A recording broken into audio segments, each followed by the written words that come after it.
retornando aqui à nossa parte final da aula, né? Então, quando geralmente cai nos concursos alguma referência ao conteúdo esporte, tá? Não dizendo aí especificamente uma modalidade, mas o conteúdo esporte de uma maneira geral, quando ele está sendo praticado, tem sempre essa relação das manifestações esportivas, seja numa prova de caráter objetiva ou numa prova de caráter dissertativo, onde você tem que escrever, tá bom? E um dos principais autores que fala sobre isso, eu estou dizendo um dos principais, tá bom? Tem vários, mas lembre-se do livro do professor Manuel Tubino, tá? E agora, dando agora um ensejo entre essa relação de o esporte e a mídia, tá? A gente vai estar discutindo algumas informações sobre essa relação, tá?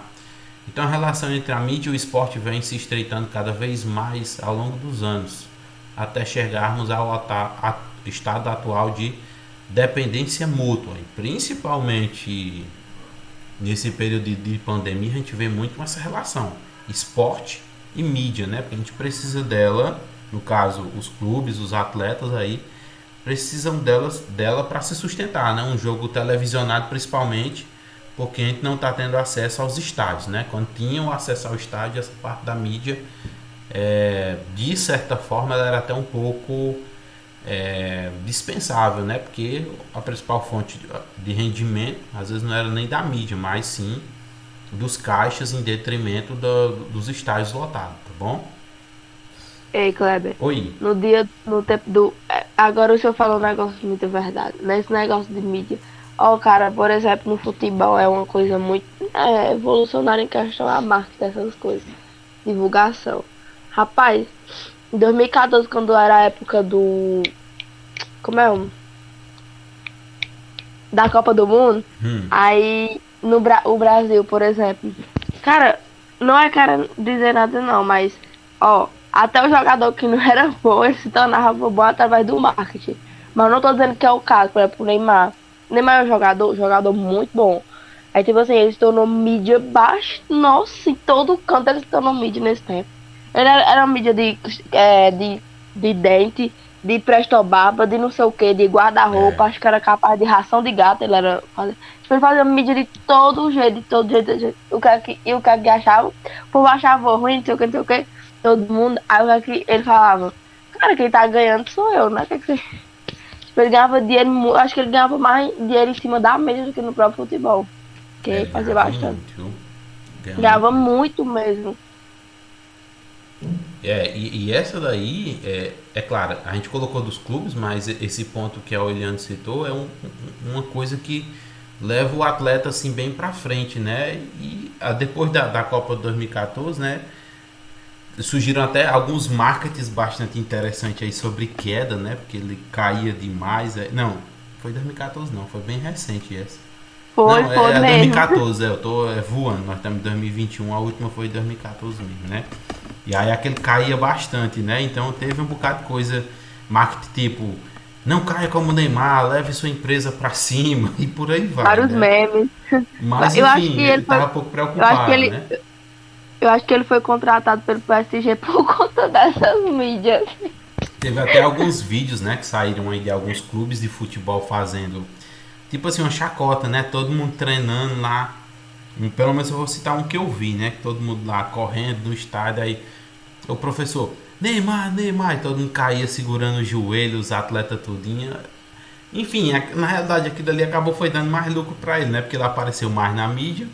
Aí o pessoal acabou colocando ele para poder fazer mais propaganda. Enfim, afetou ele pouco assim na questão do futebol. O que mais prejudicou mais os atletas profissionais, como a gente pode falar hoje em dia, né? Foi essa questão da pandemia mesmo, que teve um grande recesso, deu uma quebra financeira em todos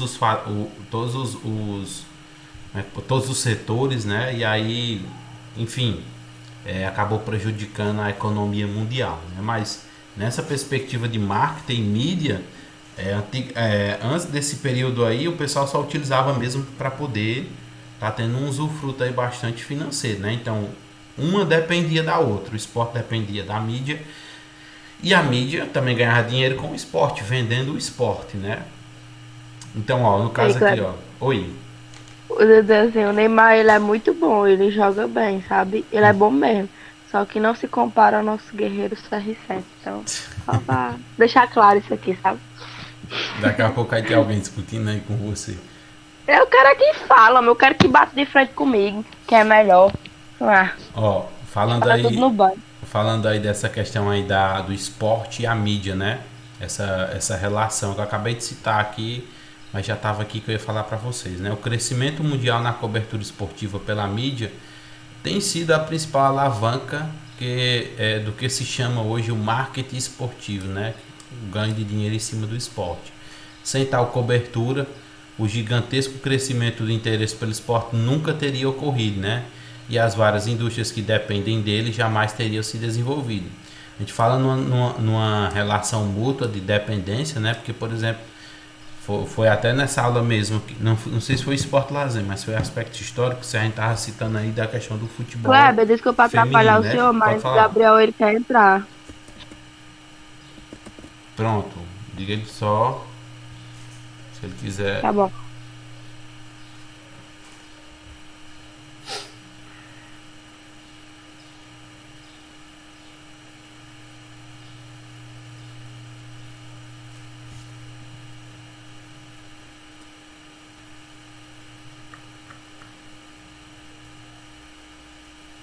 Deu certo, Helena? Entrou ainda não, né? Ele entrou? Tá, entrou. Não, entrou não. Ah, entrou. Ah, sim, tá aqui. É porque eu fui tentar caçar o nome só Gabriel, né? Aí eu vi que é Wagner Gabriel. Desculpa aí, viu? Mas retornando aqui agora, viu? Só lembrando que a gente tava falando do melhor do mundo, viu, CR7? Só isso mesmo. Deve ser pra ele que deve discutir alguma coisa de esporte aí, né? Então, ó, falando um pouquinho dessa relação mútua, né? A gente tava até discutindo, eu falei anteriormente, eu não sei se foi na disciplina de aspectos históricos ou foi esporte lazer, que essa parte do marketing digital no futebol feminino quase que não existe, né? A gente percebe pouquíssimo e aí consequentemente, o futebol feminino não é tão difundido ou tão valorizado aqui no Brasil, tá? Aí é claro, eu não vou dar situações do exterior, porque eu teria que estudar a fundo para poder ver como é essa perspectiva do futebol feminino no mundo, tá bom? Mas aqui no Brasil a gente sabe que o marketing digital ele atrapalha bastante essa perspectiva aí do esporte feminino, tá? Quando vai mostrar alguma coisa de campeonato feminino é quando já está na reta final, numa decisão, semi ou até mesmo em momentos bem oportunos para eles, tá bom? Olha, uma coisa que eu acho muito errada, desculpa atrapalhar o senhor de novo, é tipo assim, o senhor sabe que em relação a mesmo até o esporte feminino, sabe? Não tem essa devoção, entre aspas, como o esporte masculino, por ser masculino. Porque vamos ver, a jogadora Marta da seleção brasileira, ela é a melhor do mundo pra mim, vou mentir. Tipo, ela joga bem pra caramba. E ela não tem essa mídia toda. Nem o próprio futebol feminino não tem. E não é só, tipo, o futebol na seleção brasileira. Tem o futebol feminino, corintiano, flamenguista, que não os meninos, só que não é tanto, né? Não é tanto exaltado como o masculino. Eu acho isso mó. E até mesmo Deveria acabar, né, já. você está colocando aí, mas eu vou dizer até uma questão, não estou generalizando, mas até mesmo a valorização por parte das mulheres, né? Às vezes, até mesmo as mulheres que gostam de esporte de futebol, tá? Não se detêm a assistir os jogos femininos, elas vão para o masculino. Então, até mesmo tem uma Costume. valorização por parte do próprio sexo, né? Da própria dessa parte específica aí que às vezes as próprias mulheres não valorizam o esporte feminino, tá? Eu não estou generalizando, estou colocando também aquelas Não, situações, eu né? sei. E eu também, eu concordo com o senhor. Eu também. Eu sou muito fã. Eu sou, tipo assim, eu não sei, eu não entendo. Eu sou muito fanática por futebol. Qualquer jogo eu assisto. Toda a Liga Inglesa, Espanhola, Brasileira, enfim, eu tô assistindo. Aí, tipo, inclusive o Chelsea ganhou essa semana, tá? Só pra lembrar aqui, né? Enfim. Aí, tipo, eu sou muito fanática do futebol e assisto. Mas, tipo assim, é tudo questão de costume, porque eu não consigo ver o futebol feminino jogando na televisão. Porque é tudo o quê? É mídia. Se, por exemplo, se fosse, tipo assim, já colocado isso antes, bem antigamente, como futebol masculino, talvez não seria tanto preconceito assim, e não seria nem o próprio, as mulheres discriminar tanto o futebol feminino.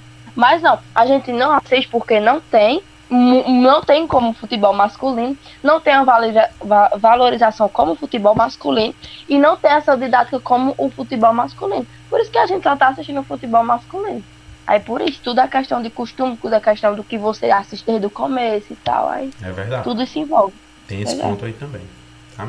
Então, ó, maior responsável pela popularização do esporte, né, expandindo o interesse pelas diversas modalidades, que antes se restringiam aos aficionados, a mídia passou a atender melhor as demandas de seus dois públicos, os consumidores de esporte, tudo que a gente está falando aí pode estar colocando para o sexo masculino e feminino, tá?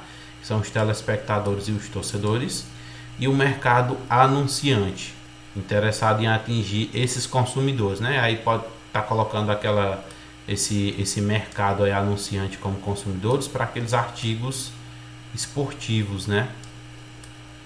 Que vende chuteira, camisa, deixa eu ver o que mais, bola, luva, tá? A televisão ainda é a principal responsável pela globalização do esporte, já que sua linguagem universal permite que as imagens das partidas sejam comercializadas em escala global. Tá? Então, percebam a estreita relação que a mídia e o esporte têm, tanto uma parte financeira, né, como uma parte estrutural. Tá bom? Então, essa é a estratégia das empresas transnacionais, né, que fabricam produto esportivo, além dos benefícios dessa massificação do esporte pela mídia, tais como a globalização dos atletas, a maior organização das entidades esportivas, o desenvolvimento do marketing esportivo, a exposição de mídia, né, se encontra no centro dos ganhos relacionados à indústria esportiva, tá? Então, a prática do esporte garantido a todos, né? Desculpa, que é um tópico finalizando aí a parte do esporte e a mídia. Então, é claro que eu estou colocando tudo isso aqui, mas é a mesma perspectiva lá da discussão do professor Tubin, tá bom? Sobre as dimensões. Desculpa, viu, pessoal? Saúde? Obrigado. Então, isso aí é só a mesma perspectiva de discussão, né, das dimensões sociais do esporte. Nós temos tanto essa relação com a mídia, como também o esporte como um direito social, tá bom? De que forma, né? A prática do esporte garantida a todas as camadas da população pode ser uma importante ferramenta para, em conjunto com os demais direitos, oferecer mais qualidade de vida, inclusão social a milhares de crianças e adolescentes excluídos da cidadania. Quando eu falo isso aqui é no quesito de resgate, principalmente daquelas pessoas ou crianças em estado de vulnerabilidade social, tá bom? Com baixo poder aquisitivo, com condições humilhantes de vida, tá? O esporte seguro, inclusive, oferece condições essenciais para o desenvolvimento e contribui para promover uma transformação social. O esporte, ele tem esse poder, ele transforma socialmente uma pessoa, tá?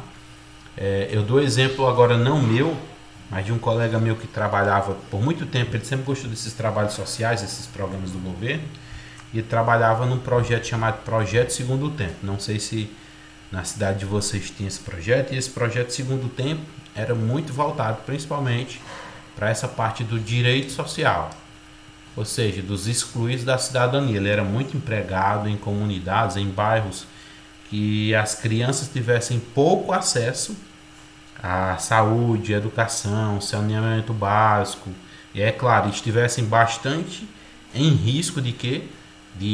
Da criminalidade, do uso de drogas, de bebidas alcoólicas, tá bom? E aí o esporte tinha essa característica social de resgatar esses alunos. Eu dei esse exemplo, mas também porque uma vez ele me contou que tem um aluno que disse assim: professor, é muito importante isso aqui que o senhor está fazendo com a gente, viu? Porque eu já recebi várias advertências, não, vários convites de vender drogas com meus colegas, porque às vezes eu não tinha, minha mãe não tinha emprego, meu pai não tinha emprego, eu tinha que colocar comida dentro de casa. Mas hoje eu estou aqui, eu percebo que eu posso ir além com o estudo, com o esporte, em vez de estar igual meus colegas aí no mundo da criminalidade, que eles podem logo logo estarem presos ou mortos, tá? E aí eu nunca esqueci esse depoimento que ele falou, quando deu para ele, né? Porque esses projetos sociais eles são importantes para poder fazer isso, é resgatar, principalmente quem? O público de jovens e crianças, tá? Tem muito jogador aí que, e é verdade o que você tá falando, que, por exemplo, jogador grandes, grandes mesmo, assim, top mesmo, bom jogador, que hoje não terminaram nem o ensino médio fundamental, e hoje eles ganharam a vida com futebol, graças a Deus, Pois é. entendeu? E outra, tem deles que lembram da própria comunidade, né? Que volta e faz programas sociais para justamente ele resgatar essas crianças que estão em estado de vulnerabilidade social e econômica, enfim, de todos esses fatores essenciais para uma vida, como é que eu posso ser, digna, para poder esse menino ter alguma chance na vida, seja na parte educacional ou na parte do esporte, né?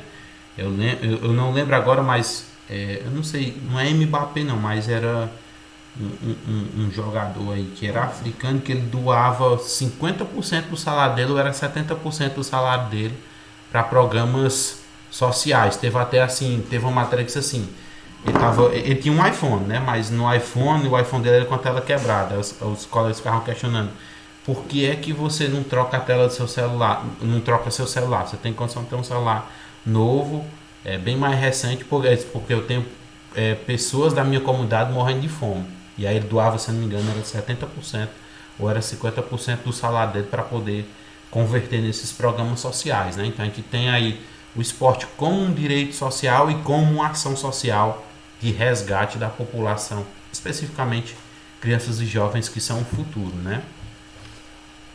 Então, por esse raciocínio, compreende-se que, sendo o esporte um vetor significativo na prevenção de doenças, na manutenção da saúde, né? Sendo a saúde uma condição essencial para se viver bem e com dignidade, e sendo o direito à vida um direito fundamental, logo o direito à prática esportiva passa a ser, portanto, um direito fundamental. Nós vimos também aí, lá naquela carta do esporte e lazer, que o direito ao esporte, né, à prática esportiva ou exercício, é lei, né, é obrigatório, a gente tem que ter um tempo de lazer, tá bom? E a relação aqui com o nosso esporte e lazer, né? Desde suas origens, o esporte e lazer compartilharam sentidos e significados, chegando a ser, em determinados momentos, sinônimo, né? Tem gente que acha que o esporte é lazer, o lazer é o esporte, né? Mas aí tem a diferença do que você pratica no seu tempo não regulamentar. Não pode se compreender uma sociedade esportiva fora do entendimento da configuração de uma sociedade do lazer, da mesma forma que a configuração dessa última é, em boa parte, devedora da força do fenômeno esportivo, tá bom? Uma das formas de praticar uma atividade física prazerosa é associando-se ao lazer. A gente coloca aí tipo um esporte educacional com um esporte participação, tá bom? Tem que gerar prazer e geralmente pode ser praticado em um tempo não formal, tá? Muitas pessoas participam e praticam esportes como uma alternativa de entretenimento em seus momentos livres, né? E aí é só mais uma colocação que eu coloquei para o teste que eu vou estar disponibilizando, tá bom? Vamos ao trabalho, né? Gente, o cérebro... gente, o aplicativo Cérebro é maravilhoso, vocês deviam usar, tá bom? E é claro, tente algo novo todo dia, questione-se, entenda e evolua, né? Dúvidas, Gostei, pessoal? gostei.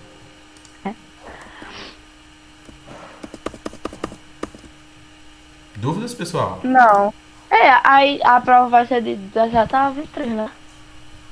Eu acho que se eu não me engano Acho que Depois é. eu confirmo para vocês, tá? Tá bem pertinho da gente encerrar o semestre, se Deus quiser. Vai ficar de férias. Mas você não passou nenhuma atividade pra nós. A atividade? Não, Aham, nem nada. eu vou subir hoje, eu vou estar colocando aí não aberta, porque aí poderia complicar mais para vocês fazerem, tá? Eu vou fazer duas atividades em forma de uma, tá? Tipo, geralmente eu não coloco 3 questões, eu coloco 6, tá? E aí são todas objetivas, só para vocês irem lá e marcar, tá?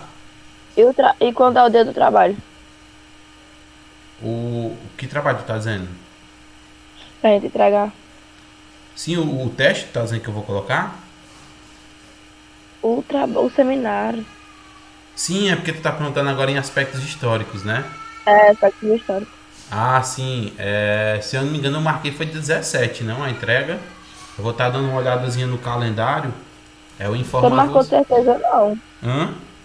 O senhor marcou o número de certeza, não. Não? Eu acho. Pois Eu acho então, que não, velho. quando for amanhã, antes de eu iniciar a aula, eu já digo para vocês, tá? Pessoal, como várias das equipes já estão organizadas e tal, a entrega do vídeo tem que ser tal dia, entendeu? Aí eu falo Tá para show, tá vocês, show. amanhã. É porque tu me pegou agora a surpresa que tu falou. E o trabalho para ser entregue qual? Eu fiquei pensando que, assim, quando eu entro na disciplina eu esqueço as outras, tá bom? Aí eu tava pensando, de aspectos históricos, então quando for amanhã eu já acerto isso aí com vocês e fica tudo ok, beleza? Show de bola. Então, pessoal, a gente encerra por aqui nossa aula de hoje, tá bom? Hoje eu vou estar subindo todas as aulas que foram gravadas até o momento, tá? Com esse teste que eu coloquei para vocês. Sim, Wagner, tu levantou, foi Wagner que levantou a mão? Teve alguém que Eu levantou a mão? apertei sem querer aqui. Ah, tá, beleza. Pois pronto, viu? Pois então, pessoal, eu vou estar disponibilizando para vocês e a gente se encontra semana que vem, tá bom? Fiquem todos com Deus, bom Nossa, amanhã você não descanso. vai dar aula, não. Hã? Amanhã você não vai dar aula, não. É porque, como eu disse, ó, semana que vem esporte e lazer, Ah, Dessa amanhã matéria. aspectos tá. históricos, viu? Desculpa. É porque eu. Até a semana que vem em esporte e lazer, até amanhã em aspectos históricos, tá bom? Ah, tá. Show, tá bom. Bom Desculpa. descanso, viu, pessoal? Fiquem todos com Deus. Tchau, tchau. Tchau, fica com Deus.